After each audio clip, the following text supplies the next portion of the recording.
ইসলামী যুব আন্দোলন বাংলাদেশ ঝালকাঠি জেলা শাখা কর্তৃক আয়োজিত আজকের এই নবম প্রতিষ্ঠা বার্ষিকী সম্মেলনে ইতিপূর্বে আমাদের মাঝে এসে উপস্থিত হয়েছেন বাংলাদেশের লাখো কোটি তৌহিদ জনতার ধর্মীয় আধ্যাত্মিক নেতা, বাতিলের আতঙ্ক, আমাদের সকলের প্রাণের নেতা মুফতি সৈয়দ মোহাম্মদ ফয়জুল করিম সাহেবের চরমনাই।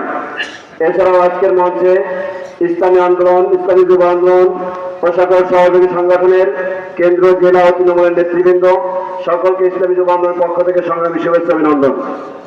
বিপ্লবী বন্ধুগণ, ইসলামী আন্দোলন বাংলাদেশের একটি সহযোগী সংগঠন ইসলামী যুব আন্দোলন বাংলাদেশ। এই সংগঠন আজকে নবম বছরে পদার্পণ করেছে। আমি আপনাদের মাঝে প্রশ্ন রাখতে চাই, আপনারা জানেন এই কয়েকদিন আগে জাতীয়ভাবে একটি প্রতিবেদন প্রকাশিত হয়েছে। যে প্রতিবেদনে প্রকাশ পেয়েছে এই বিগত এক বছরে সকল দলের ভিতরে একমাত্র সংগঠন ইসলামী আন্দোলন বাংলাদেশ, যাদের নৈরাজ্য অরাজকতার পার্সেন্টেজ 0% বলেন আলহামদুলিল্লাহ। তারা তো এক বছরের জরিপ করেছে।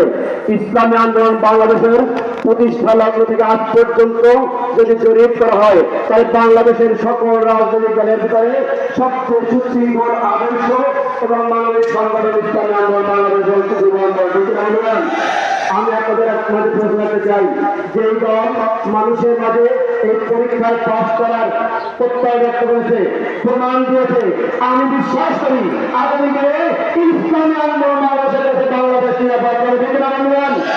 আমরা স্পষ্ট আসতে বলতে চাই, স্বাধীনতার পরে এখন পর্যন্ত শুধু শেখ হাসিনা দিনে নয়, এর আগে অনেক স্বৈরাচারের বিরুদ্ধে সংগ্রাম হয়েছে, অনেক সংগ্রাম হয়েছে। আমরা আর কোন স্বৈরাচারের বিরুদ্ধে সংগ্রাম দেখতে চাই না। আন্দোলন আমরা এটাই এই বিপ্লবের আন্দোলনকেই ইঙ্গিত আনতে চাই। বাংলাদেশে আমরা জীবন দিয়ে কোনো সরকার থেকে আন্দোলন দেখতে চাই না। আর সেটা যদি হতে হয়, এই জুলাই বিপ্লবের সবচেয়ে বড় চেতনা বাংলাদেশের সংস্কারবিহীন নির্বাচন, সংস্কারবিহীন ক্ষমতার পরবর্তী আবার নতুন স্বৈরাচারের আবির্ভাব ঘটবে। কথা ঠিক না বন্ধুগণ? অতএব এই দেশের মুসলিম জনতার কণ্ঠস্বর পীর চরমনাই স্পষ্ট ঘোষণা করেছেন, পিআর পদ্ধতি ছাড়া আগামী নির্বাচন হতে দেওয়া হবে না। কথা ঠিক না বন্ধুগণ?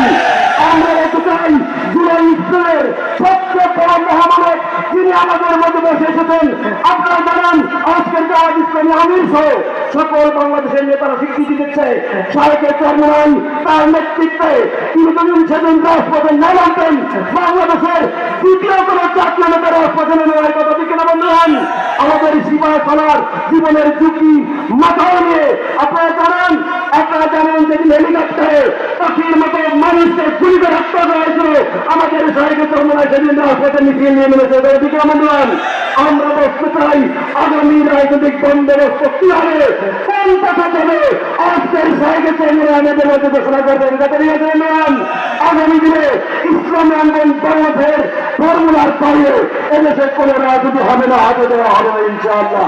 সবাইকে আগামী দিনে আন্দোলন সংগ্রামে তাদের তাহমিলের পথ চলার আহ্বান জানিয়ে বিদায় নিচ্ছি। আসসালামু আলাইকুম রহমতুল্লাহ।